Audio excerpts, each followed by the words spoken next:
Olá, um bom dia para você. Hoje, domingo, primeiro dia da sua semana, e vamos à nossa reflexão. Nós estamos refletindo já alguns vídeos anteriores sobre a caminhada de Jesus e a autoridade que ele recebeu do Pai quando esteve aqui na terra. Com essa autoridade dos céus, ele operou milagres. E o desejo dele é que nós sejamos coparticipantes dessa autoridade. O Pai também quer nos dar autoridade enquanto estivermos aqui na terra para operar feitos e milagres no nome de Jesus Cristo, sempre pelo nome dele, através de Jesus Cristo. Então vocês podem assistir 2 vídeos já postados no YouTube, Vera Reflexões, Espaço Reflexões, que são o missionário Jesus Cristo, olhando a Jesus como missionário, e a caminhada de Jesus em Israel. O título é Jesus e sua caminhada em Israel. Esses 2 vídeos vão nos trazer a ideia de como Jesus caminhou no território de Israel, o que ele fez, as perseguições que ele sofreu, como ele reagia a cada pessoa ou grupo que se opunha a ele. Então vale a pena vocês assistirem. E hoje nós vamos falar um pouco dessa autoridade que Jesus recebeu do Pai. Nós sabemos que Jesus causou muito incômodo a muitos. Ele causou incômodo aos escribas, aos fariseus, aos sacerdotes da época, porque todos eles se apoiavam em tradições para demonstrar sua autoridade. E nós podemos chamar esta autoridade, que é baseada em tradições, em regras, em leis, como autoridade formal. Mas Jesus não tinha nenhuma autoridade formal. Ele era totalmente informal. A autoridade que ele recebia era a autoridade do Pai. Então vamos relembrar agora alguns milagres. Vou citar aqui 2 milagres ou 3, feitos por Jesus quando ele ignorava a reprovação dos fariseus, a reprovação dos sacerdotes. Ele só tinha o desejo e se determinou a fazer com que o propósito do Pai cumprisse em sua vida. E isso nós devemos ter também. Esta determinação nós precisamos ter, porque cada um de nós tem um propósito aqui na Terra. Então, vamos sempre relembrar que o Pai quer nos dar esta mesma autoridade. Eu estou frisando mais uma vez, porque você precisa entender. Você não está aqui só para passear, para se divertir, para fazer patrimônio. Não, você tem um propósito espiritual aqui na Terra. E o propósito do Pai em nossa vida só vai se cumprir se nós estivermos com essa determinação em fazer com que ele se cumpra, se nós estivermos andando conforme os preceitos, os conceitos espirituais que Jesus deixou muito claramente na sua caminhada aqui na Terra. Então, sendo assim, nós vamos começar a ter a mente de Cristo. Por quê? Porque esta caminhada que nós vamos e já estamos fazendo, seguindo os passos de Jesus, observando o que ele fez, como ele fez, as palavras que ele usou, as atitudes que ele tinha, tudo isso vai fazendo com que essa natureza adâmica que nós temos, que já nascemos com ela vai sendo morta. A autoridade do Pai vai matando a nossa natureza de pecado. E a nossa mente começa a ser transformada. E nós passamos a ter a mente de Cristo. À medida que nós sofremos uma transformação na nossa vida, nós começamos também a transformar a nossa mente na mente de Cristo. Então, vamos abrir a nossa Bíblia agora. Em Mateus 9, vamos ler de 1 a 8. Nós vamos aí analisar um pouco este milagre. Jesus estava no barco e ia passar para o outro lado. Ele estava em Gadara, onde ele expulsou uma legião de demônios, de 2 homens. Marcos cita como 2 homens, Mateus cita como 1 homem, mas nós vamos focar no milagre. Esses homens foram libertos, não foi de um demônio não, foi de uma legião de demônios. Então veja a autoridade que Jesus sempre teve sobre o mundo das trevas. E tem até hoje, você pode ser usado através de Jesus, com a autoridade do Pai que vem através de Jesus, para também libertar a muitos. Então Jesus estava em Gadara com seus discípulos, ele resolveu voltar para Cafarnaum. Então ele tinha que atravessar o mar da Galileia e chegar em Cafarnaum. E quando ele chegou em Cafarnaum, levaram para ele um paralítico deitado numa cama, porque as multidões observavam tudo que estava acontecendo. Jesus não tinha credencial dos sacerdotes, ele não tinha nenhuma verbalização dos sacerdotes de que Jesus tinha poder e autoridade dos céus, pelo contrário. Mas os feitos estavam ali. Como é que você vai negar uma coisa que você está vendo acontecer? Então as multidões seguiam a Jesus e levavam os doentes, os paralíticos, os endemoniados, os leprosos, porque estavam vendo que Jesus estava com uma autoridade para curar. Então, quando Jesus chegou em Cafarnaum, levaram a ele um paralítico deitado numa cama. E quando Jesus viu a fé daqueles homens que levaram aquele paralítico, a fé foi dos homens que levaram o paralítico. Eles estavam crendo que um milagre poderia acontecer. Jesus então disse ao paralítico: filho, tem bom ânimo, perdoados te são os teus pecados. Vamos observar nesta frase: filho, tem bom ânimo, perdoados são os teus pecados. E os escribas que ali estavam no meio da multidão começaram a condenar Jesus, a apontar Jesus, dizendo que ele blasfemava, porque que homem tinha o poder de perdoar pecados? Mas eles estavam, os escribas estavam só pensando, não verbalizando. Eles estavam pensando, ele blasfema. Nenhum homem tem o poder de perdoar pecados. Estava no pensamento deles. Mas Jesus, sendo Deus, ele conhecia os pensamentos de todos. Então, Jesus verbalizou para eles: por que vocês pensam mal em vossos corações? Mas o que é mais fácil dizer? Perdoados te são os teus pecados, ou dizer levanta-te e anda? Eles devem ter se assustado, com essa atitude de Jesus, porque ele leu os pensamentos dos escribas. Ele viu o que estava no coração deles, a incredulidade. Então ele disse para o paralítico: levanta-te e anda. O que é mais fácil dizer? Perdoados estão os teus pecados, ou levanta-te e anda? Para que saibais que o Filho do Homem tem na terra autoridade para perdoar pecados. Então ele voltou e disse para o paralítico: levanta-te, toma a tua cama e vai para a tua casa. E levantando-se, o paralítico foi para a sua casa. E aquela multidão que estava ao redor, vendo isso, se maravilhou com o que estava acontecendo e começaram a glorificar a Deus. Jesus ali pela multidão ainda não estava sendo visto como o Messias, o enviado do Pai, mas como um homem que tinha poder. Um homem que recebeu este poder e esta autoridade dos céus. Então, quando Jesus via uma fé inabalável dos corações, ele não resistia.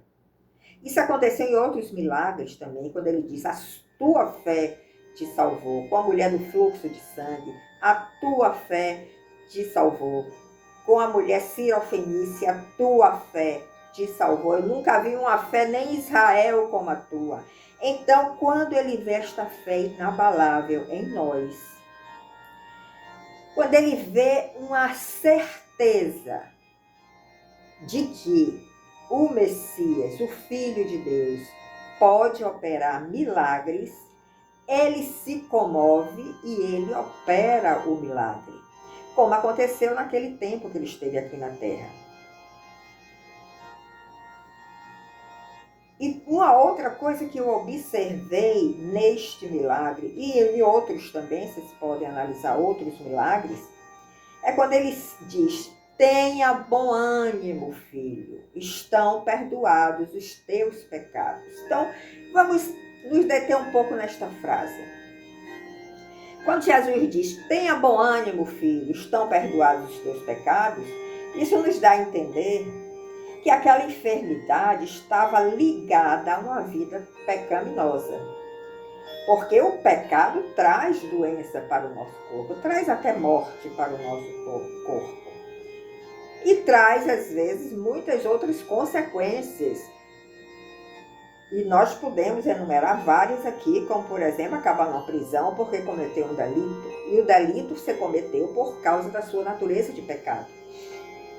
Porque Jesus, o perfeito, ele não comete delitos. Então, veja como Jesus tenta animar aquele paralítico. E diz: estão perdoados os teus pecados. Quando alguém comete um pecado, com certeza vai sofrer alguma consequência, porque Deus não nos livra das consequências. Ele pode perdoar, mas ele não nos livra das consequências. Mas se é uma pessoa que já está com seu coração voltado para Cristo, isso acontece com todos nós, né? Quando nós pecamos, não precisa matar ninguém, mas o pecado é qualquer coisa que vai de encontro à vontade de Deus. E nós percebemos que nós pecamos. Nós ficamos com o coração contrito, entristecido. E aí o Senhor manda o seu espírito de arrependimento. E nós vivemos aquele momento de arrependimento. Confessamos a Deus: sim, Senhor, eu pequei, me perdoa, eu reconheço que eu pequei. Apesar de Deus não nos livrar das consequências, Ele nos perdoa.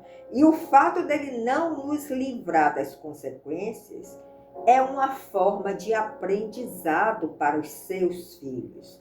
Assim, nós como pais, não estamos toda hora e não devemos toda hora estar passando a mão pela cabeça dos nossos filhos se eles fizeram algo errado, mas devemos deixar que ele realmente sofra as consequências, às vezes consequência de um castigo que o pai dá para o filho, às vezes a consequência até de uma doença ou até de um tribunal. Mas tudo isso é uma forma de aprendizado. Quando nós temos o nosso coração voltado para Cristo, essa nossa caminhada aqui na Terra, vivendo com esse Jesus que já nasceu em nós, mas ainda tem uma estatura pequena, e existe uma natureza adâmica em nós que tem uma estatura maior, nós vamos estar tropeçando. Mas se nós sofrermos as consequências do nosso pecado, nós vamos aprender a não repetir mais aquela ação. Então, as consequências das nossas ações erradas é uma forma de aprendizado. E nós sabemos que quando uma pessoa está muito debilitada, com alguma enfermidade ou com um estado de depressão, ela perde o ânimo. Ela perde, às vezes, até a vontade de viver. Mas quando você lê os milagres de Jesus, observe nesses detalhes. Em vários milagres, ele diz: filho, tenha bom ânimo, prossiga. Filha, tenha bom ânimo, prossiga. Não fique preso a esta situação de pecado. Você já se arrependeu, você já reconheceu que você errou. Não fique mergulhado na sua tristeza, na sua angústia, na sua depressão. Tenha bom ânimo e prossiga.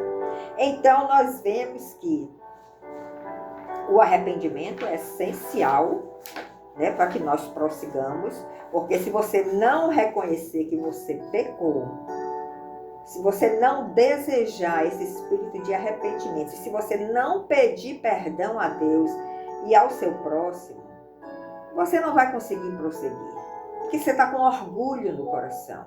Então, você não vai prosseguir na sua vida, na sua caminhada espiritual. Aquela mulher que estava sendo condenada por adultério e foi colocada diante de Jesus, estava prestes a ser apedrejada e queriam testar Jesus e perguntar a ele: o que diz a lei de Moisés sobre o adultério? Jesus simplesmente olhou para eles e disse: quem não tiver pecado, jogue a primeira pedra. Porque todos nós pecamos, até que possamos ser totalmente restaurados, todos nós pecamos. E ele perguntou àquela multidão que estava ali, condenando aquela mulher por adultério: quem não tiver pecado, atire a primeira pedra. Todos saíram porque todos reconheceram que eram pecadores. E ele virou para a mulher e disse: agora vá e não peques mais. Então, o espírito de arrependimento está disponível para todos que querem caminhar com Jesus. Esse espírito de arrependimento vem sobre nós quando nós tomamos a consciência de que pecamos, que reconhecemos o nosso erro. E o Pai manda esse espírito de arrependimento e lhe perdoa, porque Ele quer ver você prosseguir na sua caminhada. Ele não quer que você fique mergulhado no seu pecado, na sua lama, na sua tristeza, na sua angústia, na sua depressão. Ele quer que você prossiga. E quando ele chama aquele homem, aquele paralítico, de filho, nós podemos entender também que aquele homem era um filho de Deus, pertencia ao povo. Assim como ele chamou de filha aquela mulher que estava com fluxo de sangue há 12 anos. Então, era o povo de Jesus que estava ali, enfermo, debilitado, caindo em pecado. Mas ele, em nenhum momento, ele colocou a mão sobre eles para afundar mais ele. Ele estendeu a mão para levantar todos e para que eles reconhecessem o seu pecado e prosseguissem na sua caminhada. Quando Jesus lê os pensamentos dos escribas, quando ele diz: ele está blasfemando, eles não verbalizaram, eles pensaram, estava no coração deles, mas Jesus, sendo Deus, podia ler e entender os corações. Nós podemos interpretar esta atitude dos escribas como aquele homem que não queria que o paralítico fosse curado, em vez de se alegrar com a cura que ele recebeu. Não é verdade? Nós temos que nos alegrar com a cura do irmão. Nós temos que nos alegrar com o progresso espiritual do irmão. E até o progresso material ser feito de uma forma lícita. Nós temos que nos alegrar e ajudar o irmão a prosseguir nesta caminhada para ele galgar e para que ele faça se cumprir o propósito de Deus na vida dele. Nós precisamos ajudar o irmão também nesse aspecto, para que o propósito de Deus se cumpra na vida dele. Então, quando Jesus diz: levanta-te, toma o teu leito e vai para a tua casa, tudo aconteceu conforme as palavras de Jesus. Porque as palavras de Jesus são palavras de vida. São palavras de restauração. São palavras de cura. E essa autoridade desta palavra viva, ele recebeu do Pai. Ele recebeu dos céus. E o Pai quer dar esta autoridade a cada um de nós, como os seguidores de Jesus. Mas nós vamos ter que pagar um preço, como Jesus pagou um preço. E o preço é a obediência à voz do Pai, como sempre fez Jesus. Ele sempre estava se deixando dirigir pelo Espírito de Deus. Ele sempre estava predisposto a obedecer aquela voz que ele ouvia. E ele sempre esteve disposto a fazer com que o propósito do Pai se cumprisse na vida dele. Em Mateus 9, de 18 a 26, você pode ler depois com mais calma, nós vemos 2 milagres e vemos um intercalado no outro. Então vamos analisar como Jesus agiu. No verso 18, nós vemos a figura de Jairo, que era chefe de uma sinagoga. E ele se aproximou de Jesus. Ele estava numa situação difícil. A filha dele estava morrendo, ou já estava morta. E ele, diante daquele desespero, ele se aproximou de Jesus. E a primeira coisa que ele fez não foi pedir nada a Jesus. A primeira coisa que ele fez foi adorar a Jesus. Ele reconheceu ali o Messias, o Deus poderoso. E nós lemos claramente, ele se aproximou de Jesus e o adorou. Em seguida, ele demonstrou a sua fé. Quando ele diz: minha filha morreu agora mesmo, mas vem e põe a mão sobre ela e viverá. Veja que fé consistente e firme tinha Jairo. Ele pôde enxergar em Jesus essa autoridade que ele tinha recebido dos céus e que seria possível ele impondo as mãos, ou até de longe, como aconteceu com o centurião, ele curar, ele ressuscitar alguma pessoa. Será que nós temos esta convicção extrema no poder de Jesus? Você está passando por alguma situação difícil, que você precisa suplicar uma cura, uma restauração, uma libertação, uma ressurreição.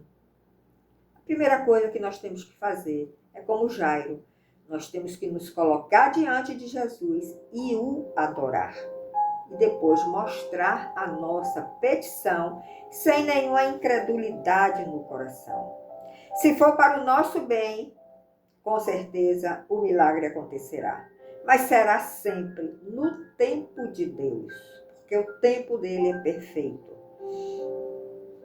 Mas enquanto Jesus estava seguindo, caminhando em direção à casa de Jairo, surgiu uma mulher, a mulher do fluxo de sangue, que durante 12 anos sofria de uma hemorragia e nenhum médico conseguia curar. Veja no verso 20 e no verso 21. E ela se arriscou a ser inclusive apedrejada, porque ela, com o fluxo de sangue, ela não poderia estar ali no meio da multidão. Era contaminação pela lei judaica. Mas ela tinha uma fé em Jesus que ela relegou isso. Ela relegou a lei e ela agiu conforme a fé que ela tinha. E ela, quando tocou na orla das vestes de Jesus, a orla, a parte mais baixa da túnica, nesse instante, por causa da sua fé, ela recebeu o poder de cura que emanava do corpo de Jesus.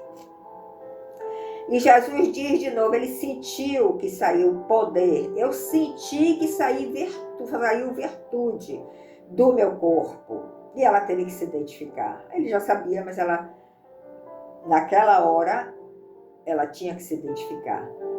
Ela estava perfeitamente curada. Há 12 anos os médicos não conseguiam resolver o problema dela. E Jesus vira para ela e diz: tenha bom ânimo, filha, a tua fé te salvou. Então vocês estão vendo como Jesus sempre tenta nos animar quando nós estamos numa situação difícil. Somos libertos. Não é para você se acomodar, eu vivi um milagre, eu vou ficar por aqui. Não, você tem que prosseguir. A vida cristã é uma eterna caminhada até chegarmos ao Pai, à presença do Pai. Então, Jesus sempre está nos animando. Saia da depressão, saia da angústia, saia da tristeza, tenha bom ânimo e prossiga. Nós sabemos que quando nós estamos enfermos, a enfermidade, dependendo da gravidade dela, ela nos abate, às vezes nos deprime, mas nós precisamos tocar em Jesus com fé. Nós precisamos adorá-lo na nossa condição de enfermidade. Nós não temos que murmurar, nós temos que adorar a Jesus. Tirar toda a incredulidade do nosso coração. Ter uma fé consistente e você vai experimentar. Você pode experimentar uma cura, você pode experimentar uma libertação. E depois você deve prosseguir sua caminhada com um bom ânimo. Um outro detalhe que nós observamos neste milagre da filha de Jairo é que quando ele chegou à casa de Jairo, ele viu que tinha muita gente ali ao redor, mas eram pessoas descrentes, que nem estavam acreditando que Jesus ia ressuscitar aquela menina. A primeira coisa que Jesus fez foi tirar os descrentes, porque o descrente contamina o nosso coração, contamina a nossa fé, põe em dúvida a nossa fé. Então, se afaste dos descrentes, porque a primeira coisa que Jesus fez foi mandar todos saírem. A autoridade que Jesus tinha sobre ele era uma autoridade sustentada pela fé que ele tinha no Pai. Ele nunca teve dúvida da fé que ele recebeu do Pai, da autoridade que ele recebeu do Pai. E pelo conhecimento do Pai que ele tinha, pela comunhão que ele mantinha todo o tempo com o Pai, do seu corpo emanava poder, do seu corpo emanava virtude.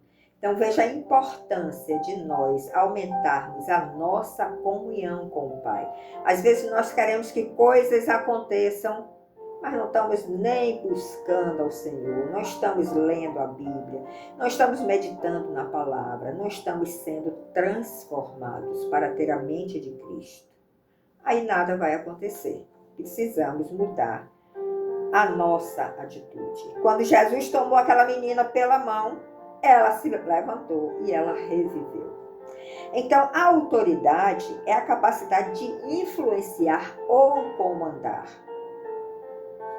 Ela pode ser formal, como era no caso dos fariseus, dos escribas, e ela é formal quando ela é baseada em uma posição, em um cargo que você ocupa.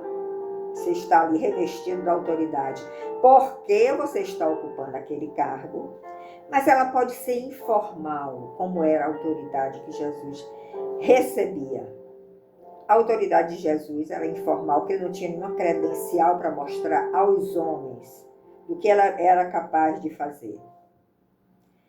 Mas toda autoridade sempre é baseada em influência e em respeito. Então, nós devemos respeitar as autoridades. Está ocupando um cargo. Deixe que o Senhor cuida dele nas ações erradas. Ele vai sofrer as consequências, mas não queira ser o juiz. Jesus recebeu a autoridade do Pai. E sua autoridade era divina e única. Ele não tinha cargo, ele não tinha posição, nem perante os judeus, nem perante os romanos, muito pelo contrário. Ele realizava curas em situações que a medicina já tinha dado o diagnóstico final de morte. Ele realizava milagres trazendo mortos a terem vidas. Ele libertava pessoas que estavam nas trevas para refazerem a sua caminhada. Ele fazia tudo isso sem ter cargo ou posição, unicamente com a autoridade recebida do Pai. Essa autoridade ele quer dar a seus discípulos, como aconteceu com Paulo, com Pedro, com outros tantos que receberam esta autoridade. Essa autoridade, ele quer dar a você. Está seguindo a Jesus para você fazer milagres maiores do que ele fez, porém, sempre em seu nome. Mas nós temos que pagar um preço. Você está disposto? Muito obrigado pela sua audiência, sua fidelidade. No próximo domingo nos encontraremos. Até lá!